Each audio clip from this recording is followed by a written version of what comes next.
어느덧 차가운 바람이 옷깃을 여미게 하는 계절의 끝자락에 와 있습니다. 달력을 한 장 한 장 넘기다 보면 우리는 습관처럼 지난 시간들을 되돌아보게 됩니다. 창밖으로 저무는 해를 바라보며 혹은 잠들기 전 천장을 올려다보며 문득 이런 생각이 들지도 모릅니다. 나는 올 한 해 동안 도대체 무엇을 이루었나?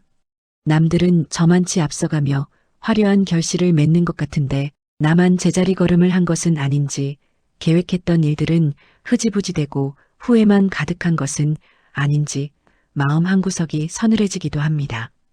세상은 우리에게 끊임없이 증명하라고 강요합니다.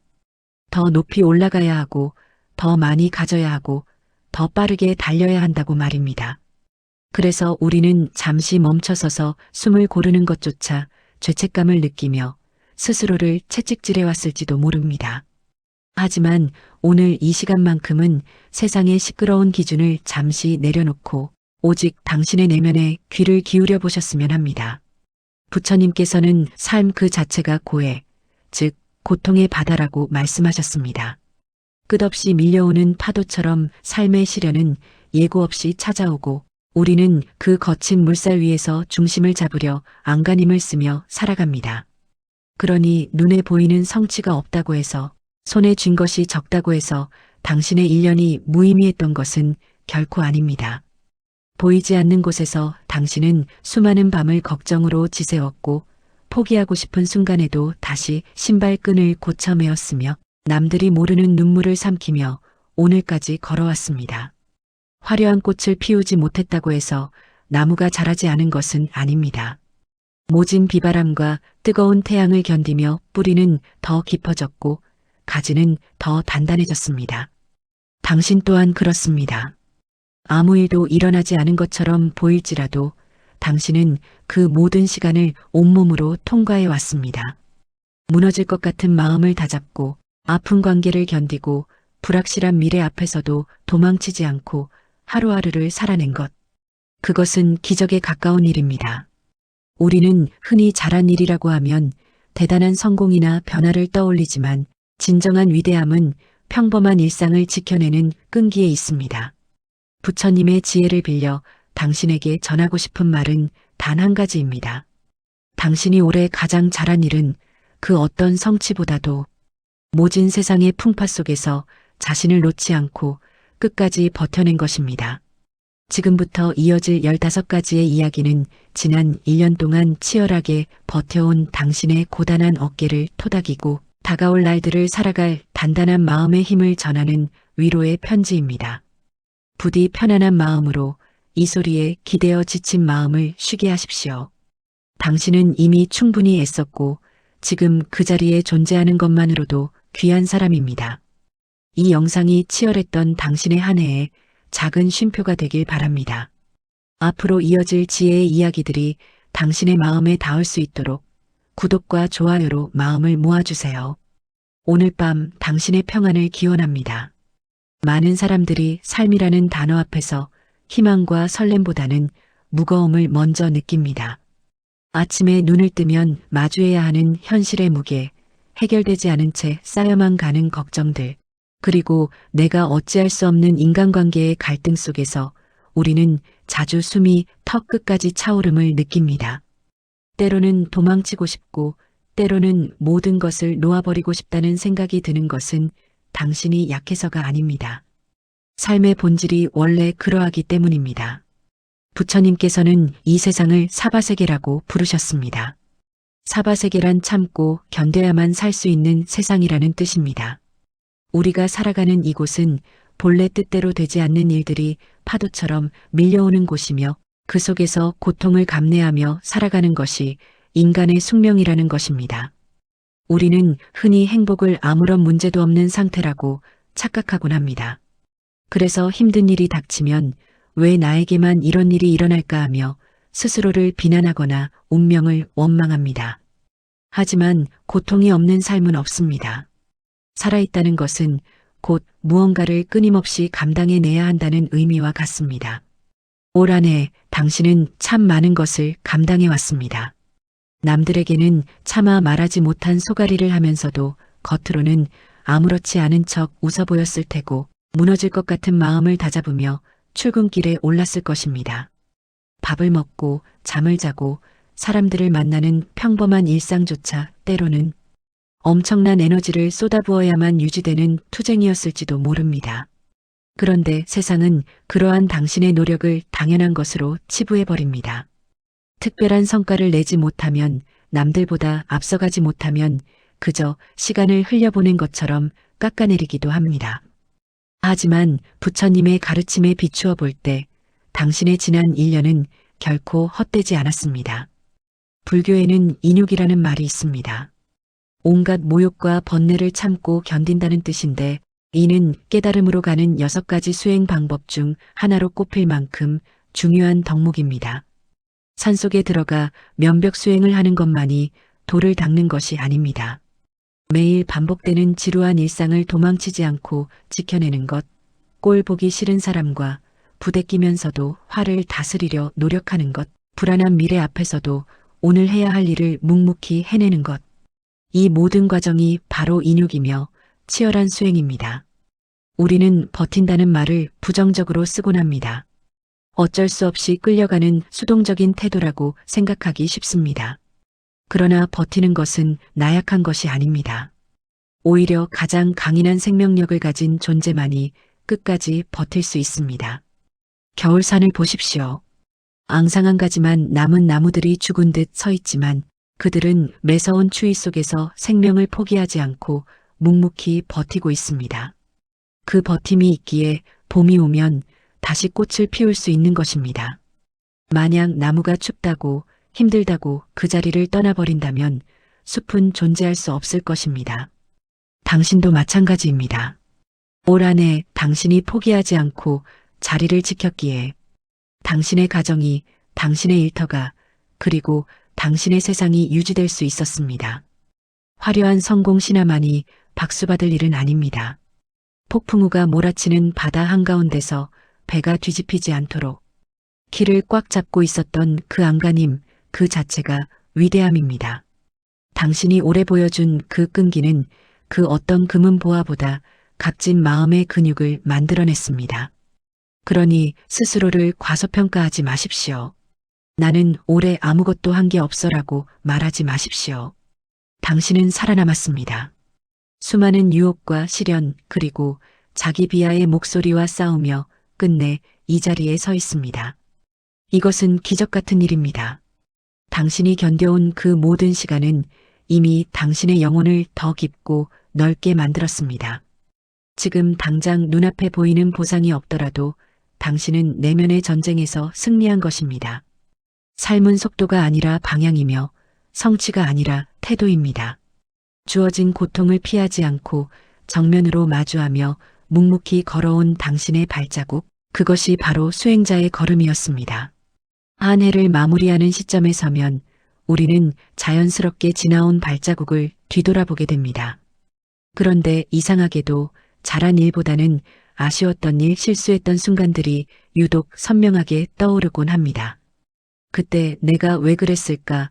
그 말을 하지 말았어야 했는데, 그 기회를 잡았어야 했는데, 꼬리를 무는 후회들이 늦은 밤 당신의 잠자리를 뒤척이게 만들지도 모릅니다.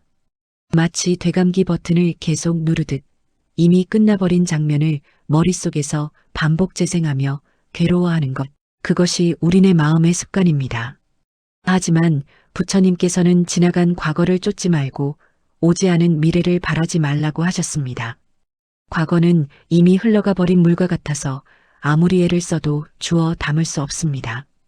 우리가 괴로운 이유는 일어난 일 그 자체 때문이 아니라 일어난 일을 붙잡고 놓지 못하는 집착 때문인 경우가 많습니다.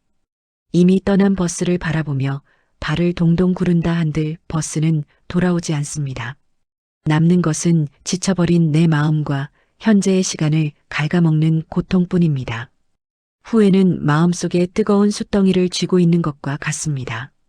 누군가에게 던지려고 혹은 내 실수를 만회해 보려고 꽉 쥐고 있지만 결국 화상을 입는 것은 나 자신의 손바닥입니다. 당신이 그토록 아파하며 되새기는 그 실수들, 어쩌면 당신 생각만큼 그리 큰 일이 아니었을지도 모릅니다. 설령 큰 실수였다 한들 그것은 그 당시에 당신이 할 수 있는 최선의 선택이었거나 혹은 피할 수 없는 인연의 흐름이었을 것입니다.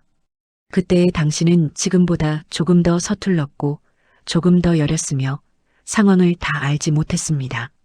지금의 성숙한 시선으로 과거에 미숙했던 나를 비난하는 것은 너무 가혹한 일입니다. 스스로를 용서하십시오. 완벽하지 않았던 당신의 모습까지도 껴안아 주어야 합니다. 그때는 그럴 수밖에 없었어. 그래도 잘 수습하고 여기까지 왔잖아. 이렇게 말해 주십시오. 불교에는 방아착이라는 말이 있습니다. 마음을 내려놓으라는 뜻입니다. 무거운 짐을 지고 산을 오르는 사람은 결코 정상의 풍경을 즐길 수 없습니다. 후회라는 무거운 돌덩이를 배낭 가득 짊어지고 새해라는 산을 오르려 하십니까? 이제는 그 짐을 길가에 내려놓아야 할 때입니다. 강물이 바다로 흘러가기 위해서는 굽이치는 계곡도 지나야 하고 때로는 흙탕물이 되기도 합니다. 하지만 강물은 왜 내가 흙탕물이 되었을까 하고 멈춰서서 한탄하지 않습니다. 그저 묵묵히 흘러갈 뿐입니다. 그렇게 흐르다 보면 흙은 가라앉고 물은 다시 맑아집니다. 당신의 삶도 그렇습니다. 지난 1년 동안 겪었던 부끄러운 일, 상처받은 기억들은 당신이라는 강물이 넓은 바다로 가기 위해 겪어야 했던 굽이침이었습니다. 그것들이 있었기에 당신의 영혼은 더 깊어졌고 타인의 아픔을 이해하는 폭도 넓어졌습니다. 지나간 것은 지나간 대로 의미가 있습니다. 그것은 후회의 대상이 아니라 배움의 재료입니다. 이미 벌어진 일에 매몰되어 오늘 누려야 할 햇살을 놓치지 마십시오. 당신이 과거의 감옥에 갇혀 있는 동안 정작 당신을 기다리고 있는 현재라는 선물은 포장을 뜯지도 못한 채 시들어가고 있습니다. 마음의 빗자루를 들어 지난날의 먼지를 쓸어내십시오. 후회 대신 그 자리에 경험이라는 이름을 붙여주십시오. 당신이 올해 가장 잘한 일 중 하나는 숱한 실수를 겪고도 주저앉지 않고 다시 일어선 것입니다. 넘어진 자리가 중요한 것이 아니라 다시 일어선 태도가 중요합니다. 그러니 부디 오늘 밤은 과거의 나를 그만 놓아주고 편안하게 잠드셨으면 좋겠습니다. 당신의 잘못은 바람에 실려보냈고 당신의 깨달음만이 별처럼 남아 앞길을 비출 것입니다. 스마트폰 화면을 켜면 화려한 세상이 눈앞에 펼쳐집니다. 친구들은 멋진 곳으로 여행을 떠나고 동료는 승진을 하고 누군가는 주식이나 부동산으로 큰 돈을 벌었다는 소식이 들려옵니다. 그런 소식들을 접하다 보면 문득 나 자신이 초라하게 느껴지곤 합니다. 나는 지금까지 도대체 뭘 한 걸까? 남들은 저만치 앞서가는데 나만 뒤처진 것은 아닐까 하는 불안감이 스멀스멀 피어오릅니다. 타인의 화려한 결과물과 나의 지루한 과정을 비교하며 스스로를 깎아내리는 것, 이것이 현대인들이 겪는 가장 큰 마음의 병입니다.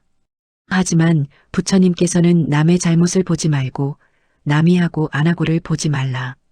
오직 자기 자신이 행하고 행하지 않은 것만을 보라고 말씀하셨습니다.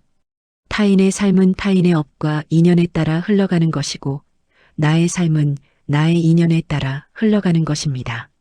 서로 다른 궤도를 도는 별들이 서로의 속도를 비교하지 않듯 우리 각자의 삶에는 저마다의 고유한 시차와 계절이 있습니다. 자연을 한번 둘러보십시오.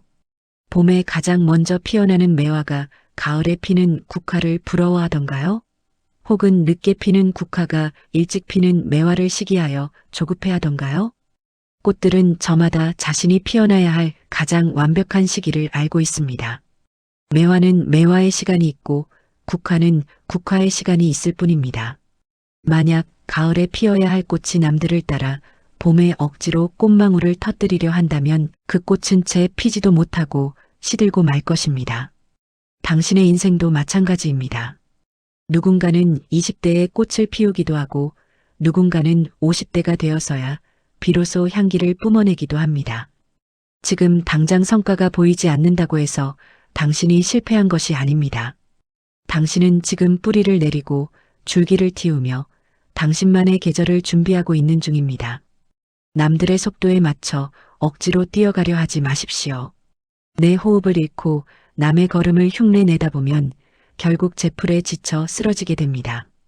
우리는 빠름을 능력이라고 칭송하는 세상에 살고 있지만 삶의 진정한 가치는 속도에 있지 않습니다.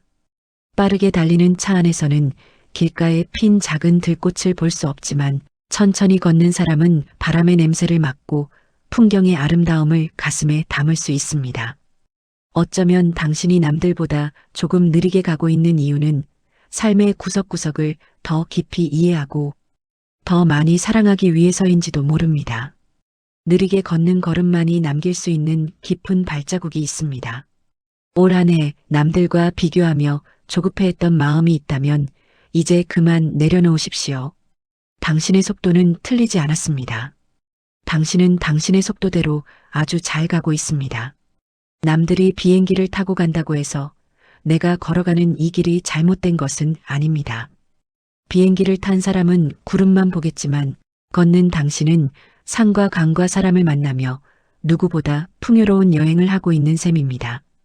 무소의 뿔처럼 혼자서 가라는 경전의 말씀처럼 주변의 소음에 휘둘리지 말고 묵묵히 당신의 길을 걸어가십시오. 묵묵히 걷다 보면 언젠가 당신만의 꽃이 피어날 그 순간이 반드시 찾아옵니다. 그때가 되면 알게 될 것입니다. 내가 겪은 모든 기다림의 시간이 나를 피우기 위한 필수적인 양분이었음을 말입니다. 옆 사람을 견눈질하느라 에너지를 낭비하지 마세요. 당신의 오늘은 당신의 속도에 맞춰 흘러가는 가장 완벽한 하루입니다. 새벽녘 알람 소리가 울리기도 전에 문득 눈이 떠질 때가 있습니다. 창밖은 아직 어두운데 가슴 한가운데 묵직한 돌덩이가 얹혀있는 듯한 답답함이 밀려옵니다. 과연 내가 잘 살고 있는 걸까? 내일은 또 어떤 일이 벌어질까? 이대로 나만 도태되는 건 아닐까? 정체를 알 수 없는 불안감이 꼬리에 꼬리를 물고 이어지면 우리는 본능적으로 그 마음을 밀어내려고 애씁니다. 불안해하는 자신이 나약해 보이고 이런 걱정들이 내 앞길을 막는 장애물처럼 느껴지기 때문입니다. 그래서 우리는 스스로에게 주문을 겁니다. 불안해하지 마. 걱정할 필요 없어. 하지만 신기하게도 불안해하지 않으려 할수록 불안은 더 커다란 몸집으로 우리를 짓누릅니다. 부처님께서는 이 세상 모든 것이 고정되어 있지 않고 끊임없이 변한다는 재행무상의 이치를 말씀하셨습니다. 세상은 본래 불확실한 곳입니다.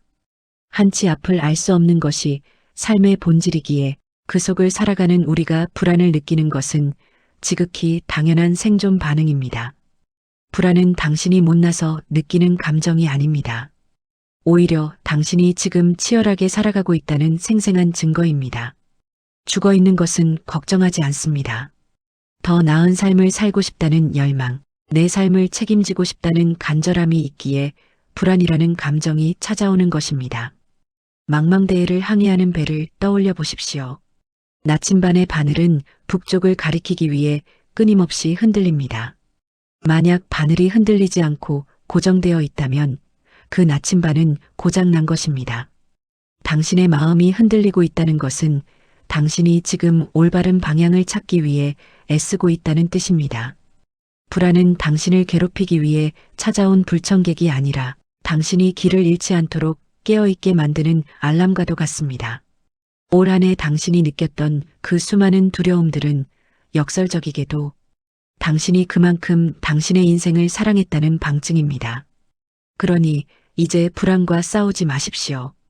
불교 명상에서는 불안이 찾아오면 그것을 억누르는 대신 가만히 지켜보라고 가르칩니다.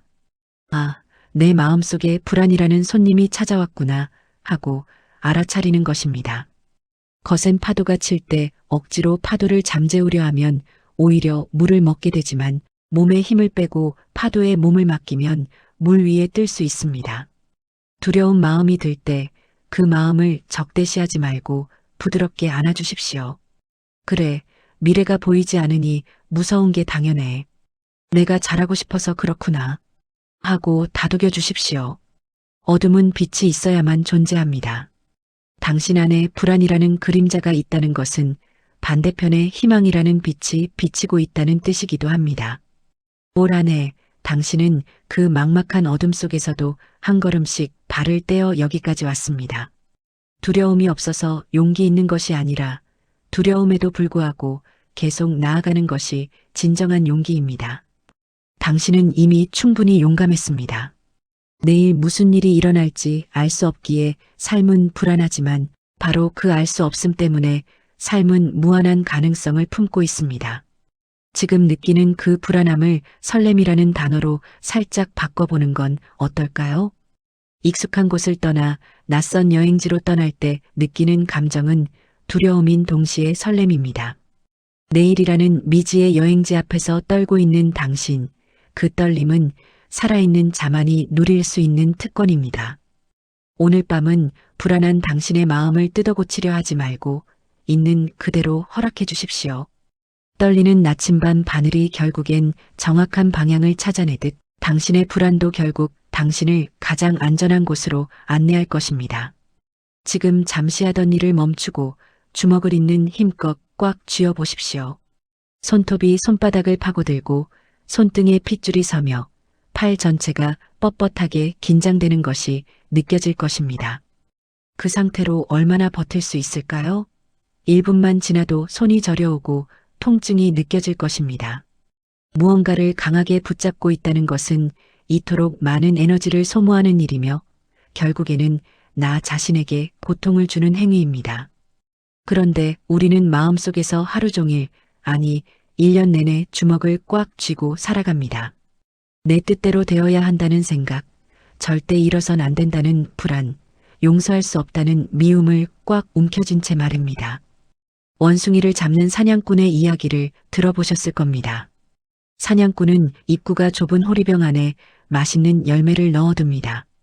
원숭이는 열매를 꺼내기 위해 병 속에 손을 집어넣고 주먹을 쥔 채 열매를 잡습니다. 하지만 열매를 쥔 주먹은 병 입구보다 커서 빠져나올 수가 없습니다. 사냥꾼이 다가와도 원숭이는 도망치지 못합니다. 손을 펴서 열매를 놓으면 손을 빼고 도망칠 수 있는데 그 열매에 대한 집착 때문에 결국 자유를 잃게 되는 것입니다. 혹시 올 한 해 우리도 이 원숭이처럼 나를 옥죄는 무언가를 놓지 못해 괴로워하지는 않았나요? 우리는 채우는 것에만 익숙해져 있습니다. 더 많은 재물, 더 높은 명예, 더 많은 사람들의 인정을 채워 넣어야 행복해질 것이라 믿습니다. 하지만 부처님께서는 즉 비움의 미학을 가르치셨습니다. 컵이 이미 물로 가득 차 있다면 아무리 맑고 시원한 샘물을 붓더라도 넘쳐 흐를 뿐 담기지 않습니다. 새로운 것을 얻으려면 먼저 담겨 있던 것을 비워내야 합니다. 당신의 마음이 지난날의 근심과 해결되지 않는 고민들로 꽉 차 있다면 다가오는 새해의 행운과 기쁜 소식들이 들어올 자리는 없을 것입니다. 내려놓는다는 것은 포기하는 것이 아닙니다. 그것은 썩은 동아줄을 놓고 튼튼한 밧줄을 잡기 위한 준비이며 더 넓은 세상으로 나아가기 위한 결단입니다. 꽉 쥐고 있던 손을 펴보십시오. 빈 손바닥은 허전해 보일지 모르지만 사실 그 빈손은 세상의 모든 것을 잡을 수 있는 무한한 가능성의 상태입니다. 당신을 힘들게 했던 인간관계, 자존심 때문에 억지로 붙들고 있던 일, 이미 떠나간 사람에 대한 미련 이제는 그만 손을 펴서 바람에 날려보내 주십시오. 당신이 그것을 놓아주어야만 그것들도 당신을 놓아주고 비로소 자유로워질 수 있습니다. 삶은 흐르는 강물과 같아서 움켜쥐려 하면 손가락 사이로 다 빠져나가 버립니다. 물을 손에 담는 유일한 방법은 손바닥을 오목하게 만들어 부드럽게 받치는 것입니다.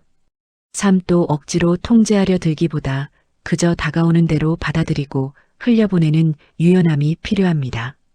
올 한 해 내 뜻대로 되지 않는 일들 때문에 화가 나고 억울했다면 그것은 당신이 삶을 너무 꽉 쥐고 있었기 때문일지도 모릅니다. 이제는 힘을 빼세요.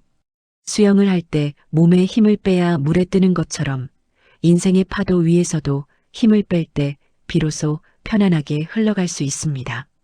오늘 밤은 마음의 주먹을 스르르 풀어보는 연습을 하셨으면 좋겠습니다.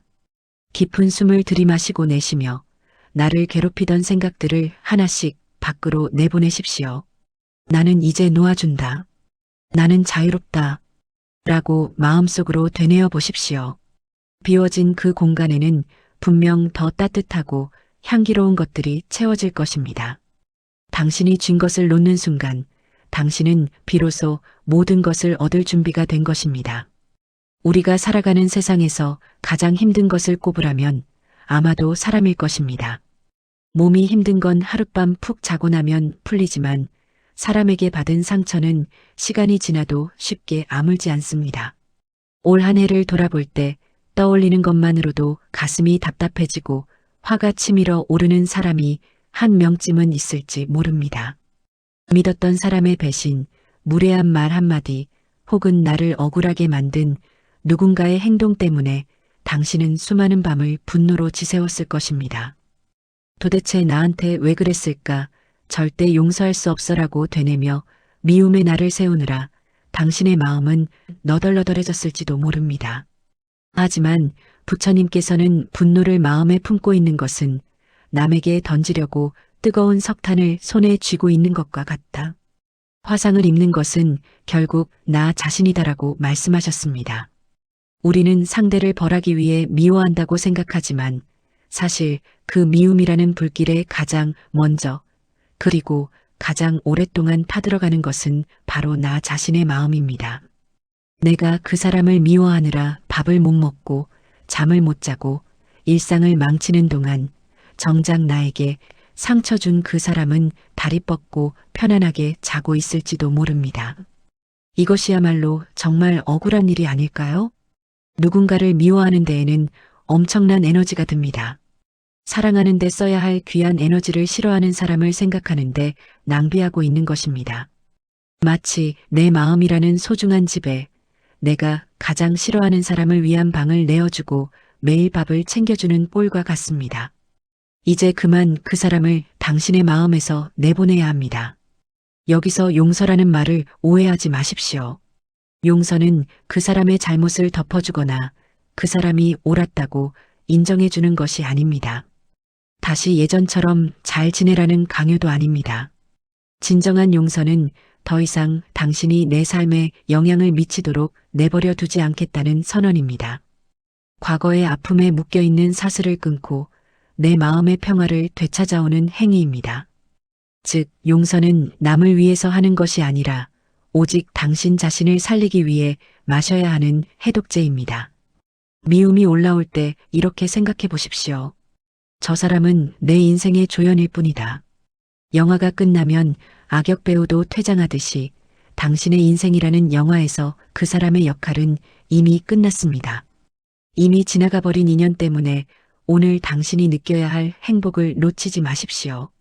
흙탕물이 튀었다고 해서 그 옷을 입고 평생을 살 수는 없습니다. 흙을 털어내고 깨끗한 옷으로 갈아입는 것이 나를 아끼는 방법입니다. 물론 마음처럼 쉽지는 않을 것입니다. 불쑥불쑥 화가 날 때마다 그 감정을 억누르지 말고 가만히 바라보십시오. 그리고 스스로에게 말해주십시오.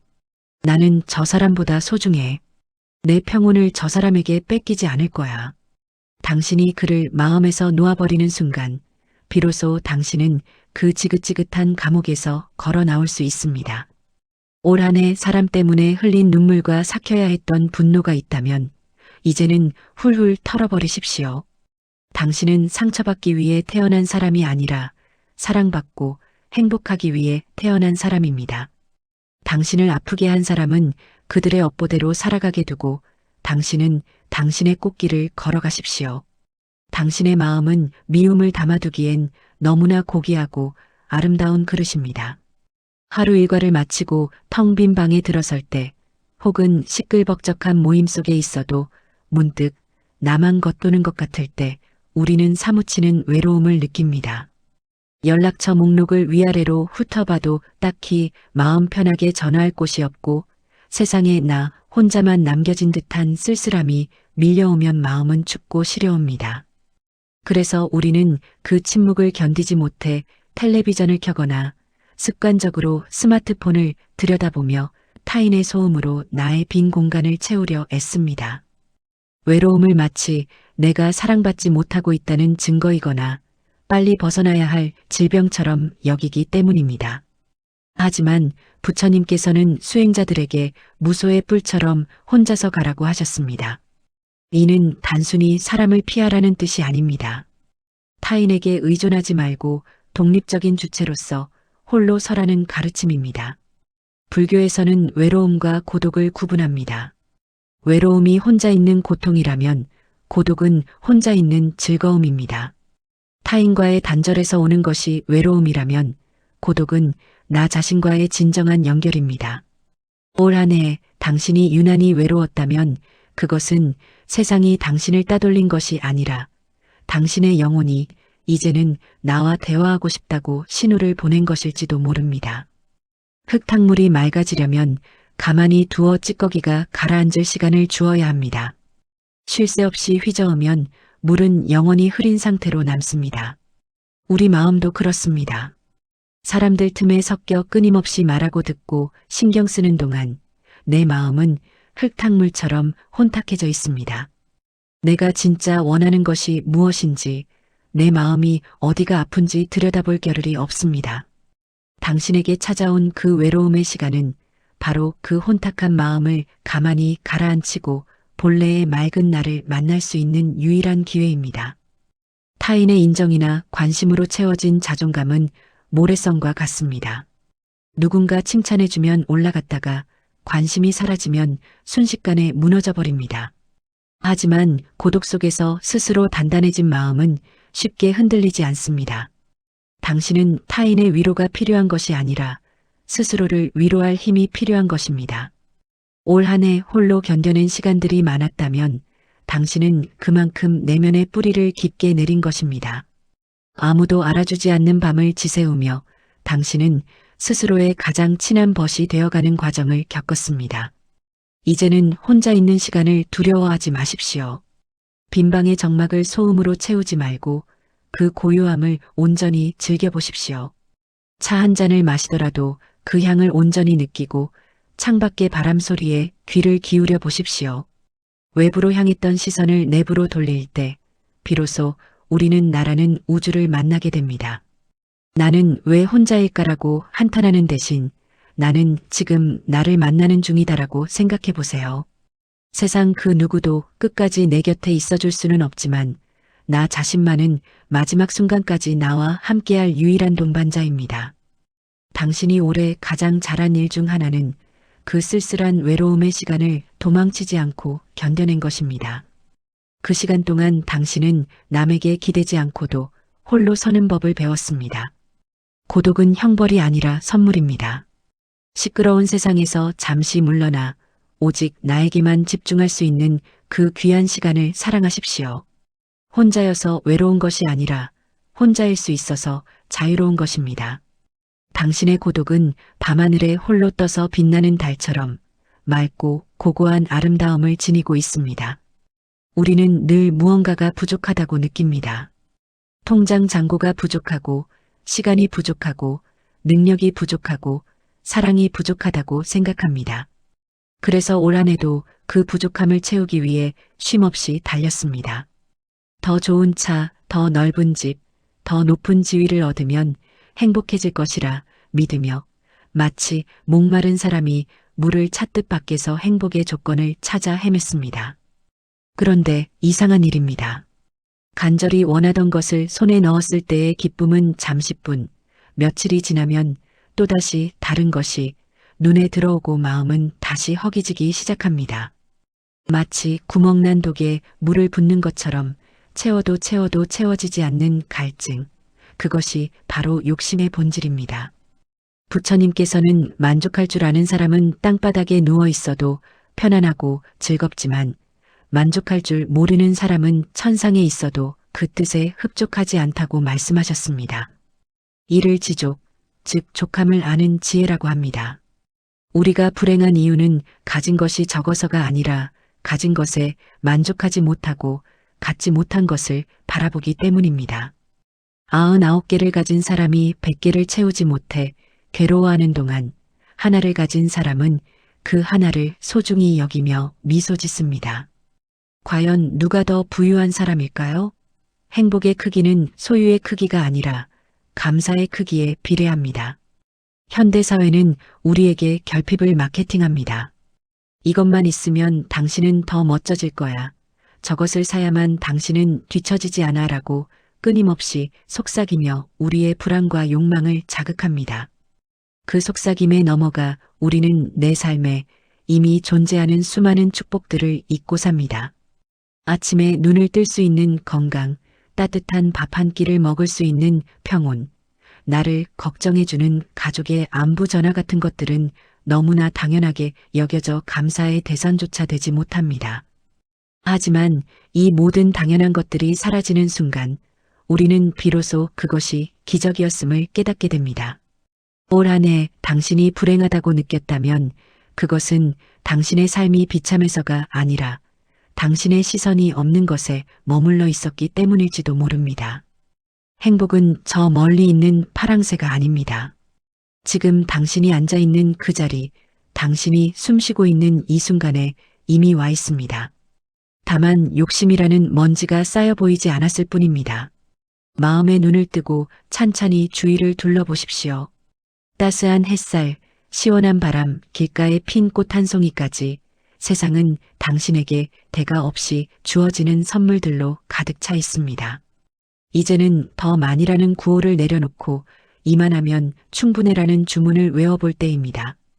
채우려는 마음을 멈추면 비로소 이미 차 있는 것들이 보이기 시작합니다. 욕심을 버린 자리는 공허함이 아니라 평온함으로 채워집니다. 무언가를 더 얻어야만 행복해질 수 있다는 조건을 달지 마십시오. 조건부 행복은 그 조건이 사라지면 함께 사라지지만 지금 이 순간 존재함에 감사하는 행복은 그 누구도 빼앗아갈 수 없습니다. 당신이 올해 가장 잘한 일 중 하나는 그 끝없는 욕망의 굴레 속에서도 소소한 일상의 가치를 지켜낸 것입니다. 거창한 성공은 없었더라도 별탈 없이 하루를 마무리하고 이불을 덮을 수 있다는 사실 하나만으로도 당신의 하루는 충분히 성공적이었습니다. 부자가 되는 가장 빠른 방법은 돈을 많이 버는 것이 아니라 욕망을 줄이는 것입니다. 오늘 밤 당신이 가진 것들을 하나하나 세어보십시오. 당신은 생각보다 훨씬 더 많은 것을 가진 이미 충분히 부유한 사람입니다. 하루를 마무리하고 잠자리에 누웠을 때 이불을 걷어차고 싶을 만큼 후회되는 순간은 대개 말과 관련이 있습니다. 아, 그때 그 말은 하지 말았어야 했는데 왜 그렇게 날카롭게 쏘아붙였을까? 혹은 그때 침묵하지 말고 따끔하게 말해줄 걸 하는 생각들이 머릿속을 맴돕니다. 우리는 말을 통해 소통하고 마음을 나누지만 동시에 말 때문에 가장 많이 다치고 말 때문에 가장 많은 빚을 지며 살아가는 존재들입니다. 부처님께서는 입은 재앙을 불러들이는 문이요 혀는 몸을 베는 칼이다라고 무섭게 경고하셨습니다. 한 번 뱉은 말은 엎어진 물과 같아서 아무리 주워 담으려 해도 담을 수가 없습니다. 화가 나서 홧김에 던진 말 한마디는 상대방의 가슴에 비수처럼 꽂혀 평생 지워지지 않는 흉터를 남기기도 합니다. 더 무서운 것은 내가 내뱉은 나쁜 말은 돌고 돌아 결국 나에게로 되돌아온다는 사실입니다. 이를 불교에서는 구업이라고 합니다. 입으로 짓는 업은 그 어떤 업보다 빠르고 무겁게 우리의 삶을 옥죄어옵니다. 올 한 해를 돌아보면 우리는 얼마나 많은 불필요한 말들을 쏟아내며 살았을까요? 남을 깎아내리는 뒷담화, 확인되지 않은 소문, 나의 자존심을 세우기 위한 허풍, 그리고 타인의 아픔을 무심코 건드리는 농담들까지 우리는 침묵의 공백을 견디지 못해 의미 없는 말들로 시간을 채우곤 했습니다. 하지만 진정한 지혜는 화려한 언변에 있는 것이 아니라 때를 아는 침묵에 있습니다. 말을 잘하는 사람은 남을 설득하지만 말을 아끼는 사람은 남을 감동시킵니다. 누군가 나를 비난하거나 화나게 할 때 똑같이 맞받아치고 싶은 충동을 억누르고 침묵을 지키는 것은 패배가 아닙니다. 그것은 내 마음의 평화를 지키는 가장 강력한 방패이자 승리입니다. 흙탕물을 튀기는 사람에게 같이 흙을 던지면 나만 더러워질 뿐입니다. 그저 가만히 침묵으로 응대할 때 상대의 비난은 갈 곳을 잃고 허공으로 흩어지게 됩니다. 침묵은 비겁함이 아니라 가장 우아하고 품이 있는 대처입니다.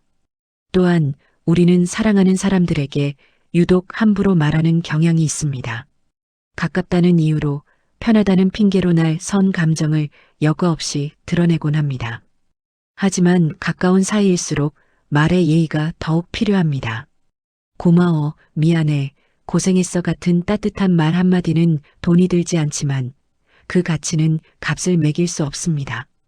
당신이 무심코 던진 따뜻한 말 한마디가 누군가에게는 죽고 싶은 하루를 버티게 하는 동아줄이 되기도 합니다. 올 한 해 하고 싶은 말을 꾹 참고 속으로 삼켜야 했던 순간들이 있었나요? 억울하고 분했지만 관계를 깨뜨리지 않기 위해 입술을 깨물며 침묵했던 적이 있나요? 그렇다면 당신은 아주 잘한 것입니다. 당신이 삼킨 그 말들은 독이 되어 당신을 병들게 한 것이 아니라 인내라는 약이 되어 당신의 그릇을 키웠습니다. 당신의 침묵 덕분에 누군가는 상처 입지 않았고 시끄러울 뻔했던 세상은 조금 더 고요해졌습니다. 이제는 말의 속도를 늦추고 마음의 소리에 귀를 기울여 보십시오. 말을 하기 전에 세 가지만 생각하십시오. 이 말이 진실한가? 이 말이 필요한가? 이 말이 친절한가? 이 세 개의 문을 통과하지 못한 말이라면 차라리 침묵하는 것이 낫습니다.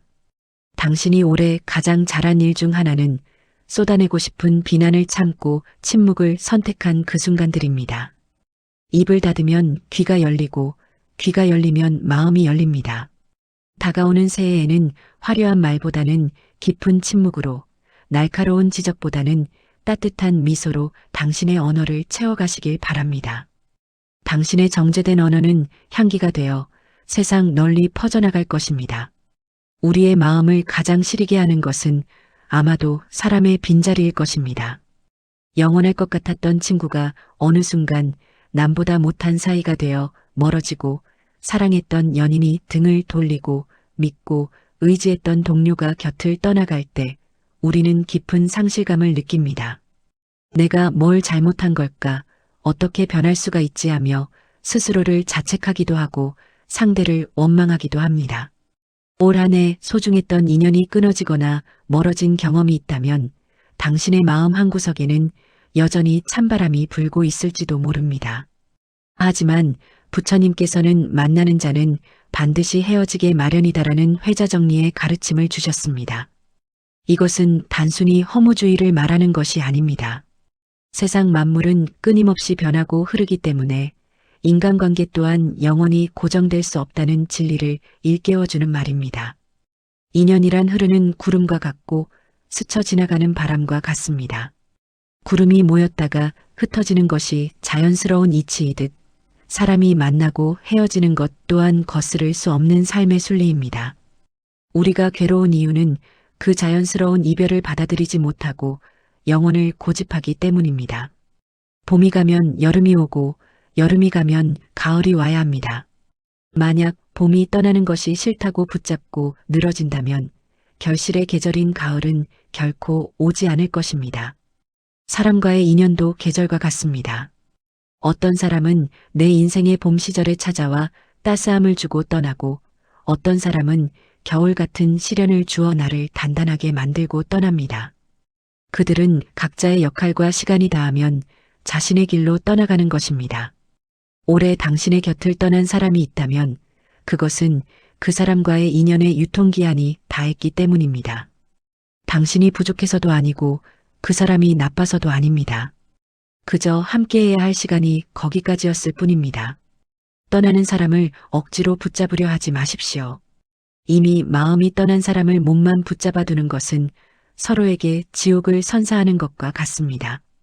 놓아주는 것은 포기가 아니라 서로의 앞날을 위해 길을 터주는 자비로운 행위입니다. 손에 쥐고 있는 것을 놓아야 빈손이 되고, 빈손이 되어야 비로소 새로운 것을 잡을 수 있습니다. 꽉 쥔 주먹에는 아무것도 들어올 수 없습니다. 지나간 인연에 집착하여 마음의 문을 닫아 걸고 있으면 지금 당신 문 앞에서 서성이는 새롭고 귀한 인연들을 놓치게 됩니다. 옷깃만 스쳐도 인연이라지만 스쳐 지나가야 할 인연은 스쳐보내는 것이 맞습니다. 흘려보내야 할 것을 흘려보내지 않으면 물이 썩듯 마음도 병들게 됩니다. 물론 헤어짐은 아픕니다. 함께 나눈 추억이 있고 주고받은 마음이 있기에 슬픈 것은 당연합니다. 그 슬픔을 애써 외면하지 마십시오. 충분히 슬퍼하고 충분히 그리워하십시오. 다만 그 슬픔의 늪에 빠져 당신의 삶을 허우적거리지 않게 하십시오. 그동안 내 곁에 있어줘서 고마웠어. 덕분에 많이 배웠어. 이제 너의 길을 가, 나도 나의 길을 갈게. 라고 마음속으로 작별 인사를 건네십시오.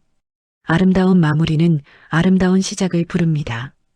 당신이 올해 가장 잘한 일 중 하나는 떠나가는 인연들을 억지로 잡지 않고 아프지만 의연하게 보내준 것입니다. 혹은 떠난 자리를 보며 무너지지 않고 묵묵히 자신의 일상을 지켜낸 것입니다. 사람 때문에 너무 아파하지 마십시오. 당신의 진정한 인연이라면 천리 밖에서도 찾아올 것이고 아니라면 눈앞에 있어도 멀어질 것입니다. 바람이 불면 부는 대로, 비가 오면 오는 대로 인연의 흐름에 당신을 맡기십시오. 당신은 혼자서도 충분히 빛나는 존재이며 그 빛을 보고 당신을 소중히 여길 새로운 인연이 반드시 찾아올 것입니다. 당신은 아마 법 없이도 살 사람, 참 착한 사람이라는 말을 칭찬으로 듣고 자랐을 것입니다. 그래서 올 한 해도 누군가의 부탁을 차마 거절하지 못해 억지 미소를 지으며 무리한 요구를 들어주었을지 모릅니다. 내 몸이 부서질 듯 힘들어도 괜찮아요. 제가 할게요라고 말하고는 뒤돌아서서 한숨 쉬었던 순간들이 얼마나 많았습니까? 타인의 기분을 상하게 할까봐 전전긍긍하며 정작 내 마음이 멍드는 것은 외면의 온 살. 우리는 그것을 배려라고 부르지만 때로는 그것이 나를 가두는 착한 사람 감옥이 되기도 합니다. 부처님께서는 온 우주를 통틀어 나 자신보다 더 소중한 존재는 없다고 말씀하셨습니다. 불교에서 말하는 자비의 첫 번째 대상은 타인이 아니라 바로 자기 자신이어야 합니다. 내 잔이 비어 있는데 어떻게 남의 잔을 채워줄 수 있겠습니까? 내가 물에 빠져 허우적거리면서 남을 구하려 드는 것은 자비가 아니라 어리석음입니다. 나를 희생해서 남을 기쁘게 하는 것을 미덕으로 여기지 마십시오. 나를 갉아먹으면서 베푸는 친절은 결국 억울함을 낳고 그 억울함은 언젠가 상대를 향한 원망으로 변질되기 마련입니다.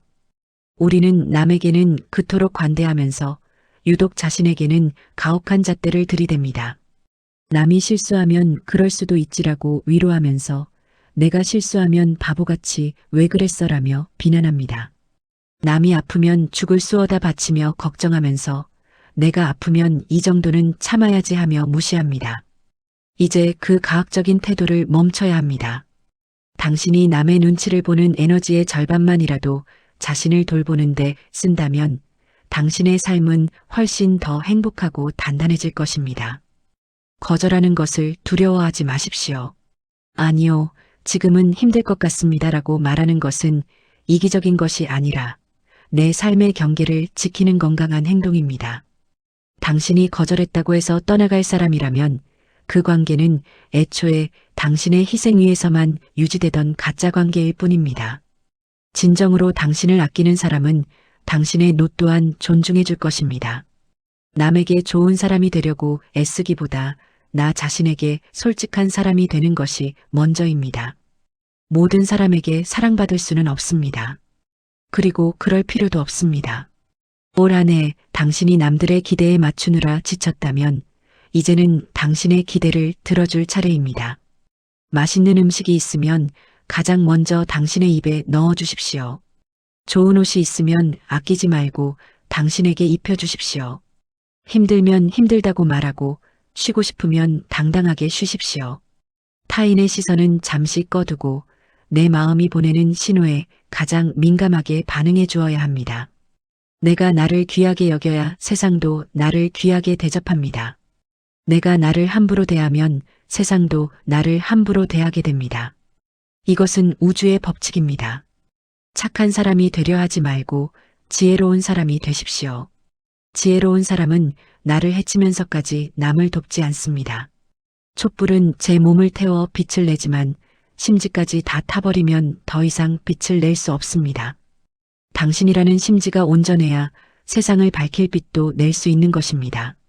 당신이 올해 가장 잘한 일은 가끔은 이기적이라는 소리를 들었을지라도 나를 지키기 위해 싫은 소리를 한순간들입니다. 혹은 그렇게 하지 못해 후회하며 이제는 나를 챙겨야지 하고 깨달은 바로 지금 이 순간입니다. 남보다 나에게 먼저 친절하십시오. 세상에서 가장 다정한 위로를 받아야 할 사람은 그 누구도 아닌 치열하게 버텨온 당신 자신입니다. 오늘 밤은 거울 속의 나를 보며 한마디 건네보십시오. 그동안 남들 챙기느라 고생 많았어. 이제는 내가 너를 가장 먼저 아껴줄게. 살다 보면 마치 긴 터널에 갇힌 것 같은 기분이 들 때가 있습니다. 앞을 봐도 뒤를 봐도 칠흑 같은 어둠뿐이고 아무리 소리쳐도 메아리만 되돌아오는 막막한 상황 말입니다. 올 한 해 당신에게 닥친 시련이 꼭 그러했을지도 모릅니다. 해결될 기미는 보이지 않고 숨은 턱턱 막혀오고 과연 이 고통이 끝나기는 할까? 나만 여기서 영영 빠져나가지 못하는 건 아닐까 하는 공포가 엄습했을 것입니다. 고통의 한가운데 서 있으면 시간은 멈춘 것 같고 이 어둠이 내 인생의 전부인 것처럼 느껴지기 마련입니다. 하지만 부처님께서는 이 세상에 영원한 것은 아무것도 없다는 무상을 가르치셨습니다. 기쁨이 영원하지 않듯 슬픔과 고통 또한 영원할 수 없습니다. 지금 당신이 겪고 있는 이 시련은 막다른 동굴이 아니라 반드시 출구가 있는 터널입니다. 동굴은 들어가면 끝이지만 터널은 지나가기 위한 과정입니다. 터널이 길고 어둡다는 것은 그만큼 당신이 산을 깊게 뚫고 지나가고 있다는 뜻이며 이 터널을 빠져나가면 이전과는 전혀 다른 풍경이 펼쳐질 것이라는 예고이기도 합니다. 밤이 깊을수록 새벽이 가깝다는 자연의 이치를 잊지 마십시오. 가장 어두운 시간은 해가 뜨기 직전입니다. 지금 당신이 느끼는 절망이 깊다면 그것은 희망의 빛이 머지않았다는 신호일 수 있습니다. 겨울이 아무리 혹독하게 춥다 한들 봄이 오는 것을 막을 수는 없습니다. 얼음장 밑에서도 물은 흐르고 메마른 가지 속에서도 새수는 준비되고 있습니다. 당신의 삶 또한 그렇습니다. 겉으로는 멈춰 있는 것 같고 죽은 것 같아도 보이지 않는 곳에서는 껍질을 깨고 나오기 위한 치열한 생명 활동이 일어나고 있습니다. 중요한 것은 멈추지 않는 것입니다. 터널 안에서 무섭다고 주저앉거나 차를 돌려버리면 영영 빛을 볼 수 없습니다. 비록 걷는 속도가 느려져 기어가다시피 할지라도 계속해서 앞으로 나아가야 합니다.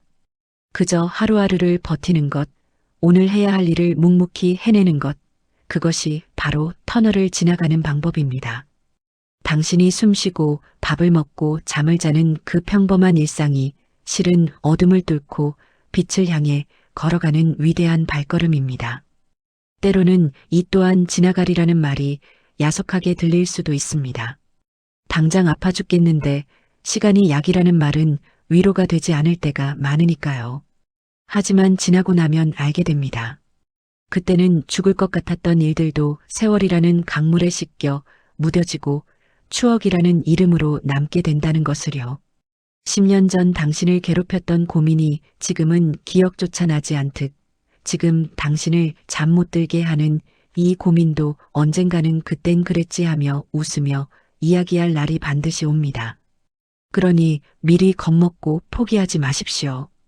당신은 생각보다 강한 사람입니다. 지금까지 그 많은 시련을 겪고도 쓰러지지 않고 여기까지 왔습니다.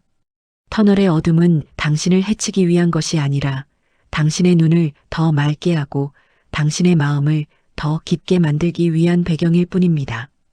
어둠 속에 있어 보아야 작은 불빛의 소중함을 알게 됩니다. 이 고통의 시간을 통과한 뒤에 당신이 맞이할 행복은 이전의 행복보다 훨씬 더 찬란하고 눈부실 것입니다.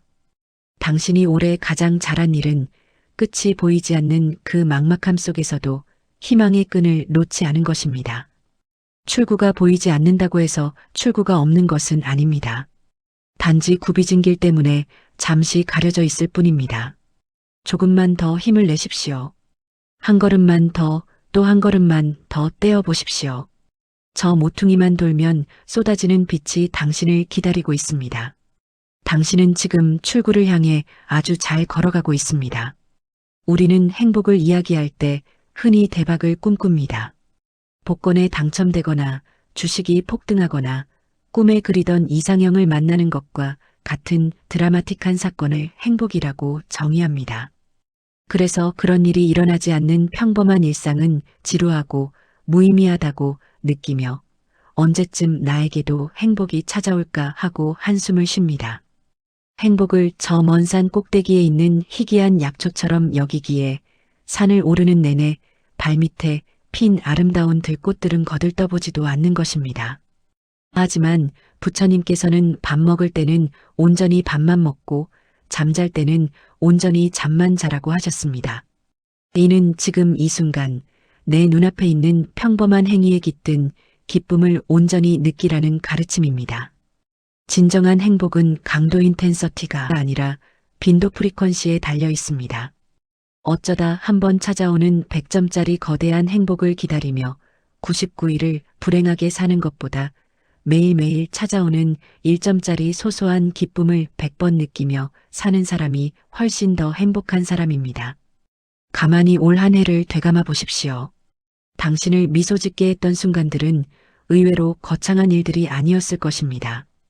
추운 날 주머니 속에서 만져지던 핫팩의 따스함, 퇴근길 버스 창가로 쏟아지던 붉은 노을, 갓 내린 커피의 향기, 오랜 친구와 나누었던 실없는 농담, 그리고 고단한 하루 끝에 덮은 뽀송뽀송한 이불의 촉감 같은 것들 말입니다.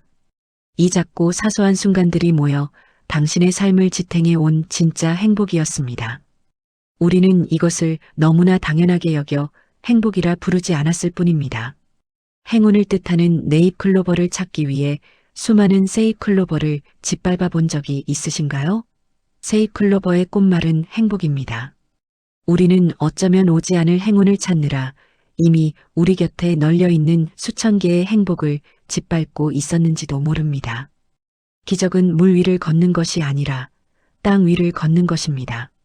아침에 눈을 떠서 숨을 쉬고 두 다리로 걷고 맛을 느끼고 사랑하는 사람의 목소리를 들을 수 있다는 것, 이 평범한 일상이 실은 매일매일 일어나는 기적입니다.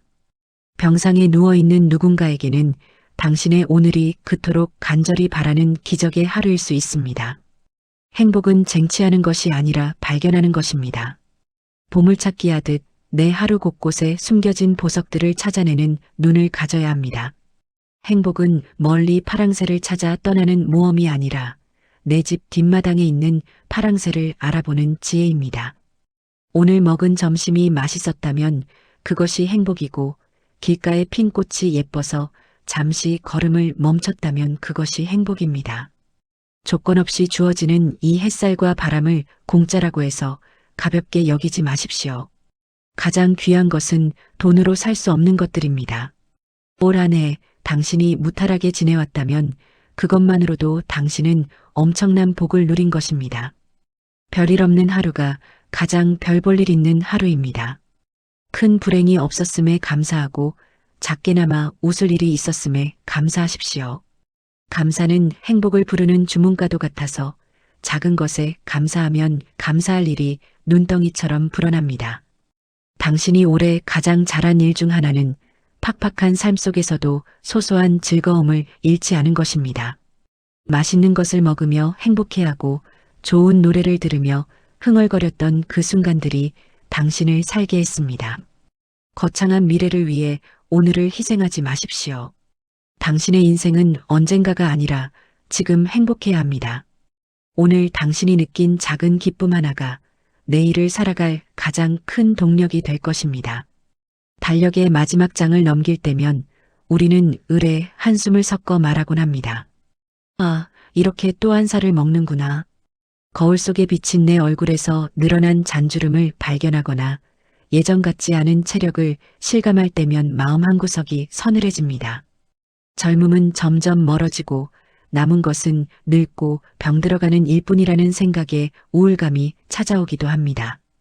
우리 사회가 젊음을 유일한 미덕으로 추앙하고 늙음은 감추거나 극복해야 할 대상으로 여기기 때문에 이러한 두려움은 더욱 커져만 갑니다. 하지만 부처님께서는 태어난 것은 반드시 늙고 병들고 죽는다는 생로병사의 진리를 말씀하시며 이를 거스르려 하지 말고 자연스러운 삶의 과정으로 받아들이라고 하셨습니다. 꽃이 지지 않으면 열매를 맺을 수 없습니다. 봄날의 화려한 벚꽃도 아름답지만 가을날 붉게 타오르는 단풍과 탐스럽게 익은 과일 또한 그 자체로 완벽한 아름다움입니다. 사람이 나이 든다는 것은 시들어가는 것이 아니라 인생이라는 나무에서 지혜라는 열매가 무르익어가는 과정입니다. 젊은 날의 우리는 마치 떫은 감과 같았습니다. 싱그럽고 푸르지만 맛은 떫고 식감은 딱딱했습니다. 세상과 부딪히며 쉽게 상처받았고 모난 성격으로 타인을 찌르기도 했으며 작은 바람에도 불안하게 흔들렸습니다. 하지만 세월의 비바람을 맞고 뜨거운 햇볕을 견디며 우리는 홍시처럼 부드럽고 달콤하게 변해갑니다. 나이 듦이 주는 선물은 바로 이 너그러움과 여유입니다. 예전 같으면 불같이 화를 냈을 일도 허허 웃으며 넘길 수 있게 되고 도저히 이해할 수 없었던 타인의 실수도 그럴 만한 사정이 있었겠지 하며 품어줄 수 있는 넉넉한 가슴을 갖게 된 것입니다. 이것은 젊음이 줄 수 없는 오직 시간만이 줄 수 있는 축복입니다.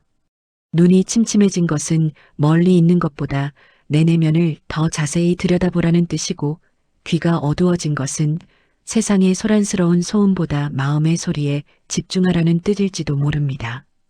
다리에 힘이 빠지는 것은 이제 그만 앞만 보고 달리고 주위 풍경을 즐기며 천천히 걸으라는 신호입니다.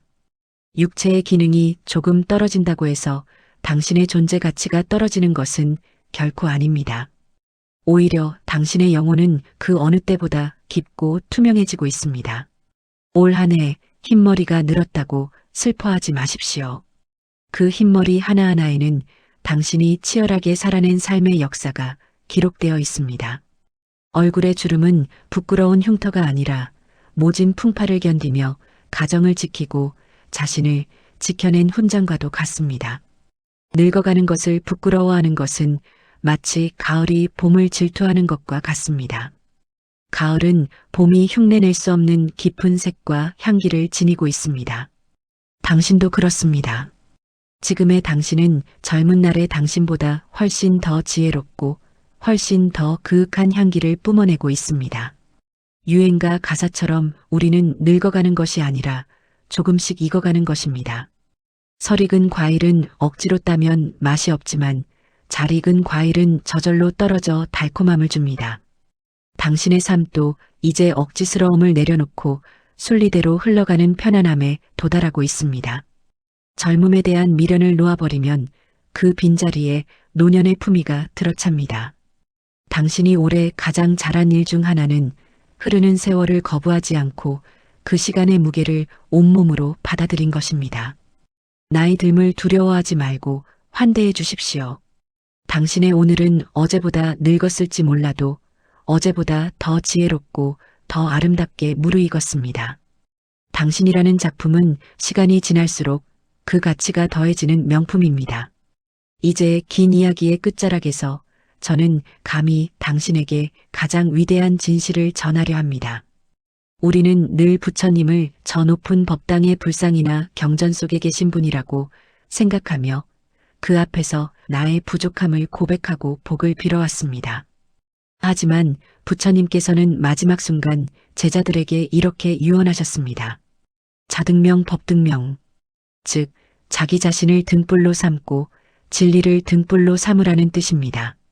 밖에서 구원을 찾지 말고 내 안에 있는 빛을 믿으라는 이 말씀은 바로 당신이 부처라는 충격적이고도 감동적인 선언입니다. 진흙 속에서 피어나는 연꽃을 보십시오. 연꽃은 더러운 흙탕물에 뿌리를 내리고 있지만 결코 그 더러움에 물들지 않고 가장 고귀하고 깨끗한 꽃을 피워냅니다. 당신의 삶이 바로 그 연꽃과 같습니다. 올 한 해 세상이라는 흙탕물 속에서 돈 때문에, 사람 때문에, 혹은 건강 때문에 수없이 구르고 더러워졌다고 느꼈을지도 모릅니다. 하지만 그 진흙 같은 고통이 있었기에 당신이라는 꽃은 피어날 수 있었습니다. 진흙을 탓하지 않고 묵묵히 뿌리를 내리고 견뎌온 당신의 그 생명력이 바로 불성입니다. 우리는 흔히 기적을 바다가 갈라지거나 하늘에서 금화가 쏟아지는 것이라 생각합니다. 그러나 진정한 기적은 찢어질 듯한 가슴을 안고도 아침에 일어나 밥을 짓고 울고 싶은 마음을 삼키며 웃는 얼굴로 아이를 등교시키고 천근만근인 몸을 이끌고 일터로 나가는 당신의 일상 그 자체입니다. 포기하고 싶은 순간이 수천 번도 더 있었을 텐데 그 모든 순간을 이겨내고 지금 이 자리에 살아 숨쉬고 있다는 것. 이것이야말로 신이 보여줄 수 있는 가장 위대한 기적이 아니겠습니까? 당신은 죄인이 아닙니다. 당신은 못난 사람이 아닙니다. 당신은 온 우주가 힘을 합쳐 만들어낸 유일무이한 걸작입니다. 당신이 흘린 땀방울, 당신이 삼킨 눈물, 당신이 내쉰 한숨 하나하나가 모두 수행이었고 기도였습니다. 절에 가서 3000배를 올리는 것만이 수행이 아닙니다. 치열한 삶의 현장에서 도망치지 않고 끝까지 자리를 지킨 당신은 이미 그 누구보다 깊은 수행을 마친 큰 스님입니다. 그러니 이제 스스로를 그만 괴롭히십시오. 남들과 비교하며 자신을 깎아내리던 칼날을 거두고 그 손으로 당신의 지친 어깨를 감싸 안아주십시오. 그리고 따뜻하게 말해주십시오. 고생했다. 정말 욕봤다. 내가 자랑스럽다. 당신이 당신 자신을 귀하게 여기는 순간 세상도 당신을 귀하게 여기기 시작합니다. 당신이 서 있는 그 자리가 바로 성지이며 당신이 만나는 모든 인연이 부처님의 화신입니다. 당신이 올해 가장 잘한 일은 대단한 성취를 이룬 것이 아니라 모진 풍파 속에서도 나라는 존재를 놓지 않고 끝까지 버텨낸 것입니다. 산다는 것은 버티는 것이고 잘 버티는 것이 곧 이기는 것입니다. 당신은 승리자입니다. 낡은 신발을 신고 묵묵히 걸어온 당신의 발에 경의를 표합니다. 당신의 지난 1년은 충분히 아름다웠고 당신은 그 자체로 이미 완성된 부처입니다. 부디 그 사실을 잊지 말고 다가오는 새해에도 당신만의 속도로 당신만의 빛으로 당당하게 걸어가십시오. 긴 이야기를 나누는 동안 창밖의 어둠은 더 짙어졌습니다. 차가운 겨울바람이 창문을 두드리지만 이 방 안에는 당신과 제가 나눈 따뜻한 마음의 온기가 가득 차오른 듯합니다. 오늘 우리가 나눈 15가지의 이야기들이 당신의 지난 1년을 위로하는 따뜻한 차 한 잔이 되었기를 바랍니다. 혹시라도 마음 한구석에 남아있던 응어리가 조금이라도 녹아내렸다면 그것만으로도 오늘 이 시간은 충분히 값진 시간이었습니다. 이제 무거웠던 마음의 짐은 저 문 밖에 잠시 내려놓으십시오. 내일의 걱정은 내일의 해가 뜬 뒤에 해도 늦지 않습니다. 지금 이 순간만큼은 오직 당신의 편안함만을 생각하십시오. 팽팽하게 당겨져 있던 마음의 줄을 느슨하게 풀고 깊은 숨을 한번 들이마시고 내뱉어 보십시오. 들숨에 평온이 들어오고 날숨에 근심이 빠져나갑니다. 올 한 해 정말 애쓰셨습니다.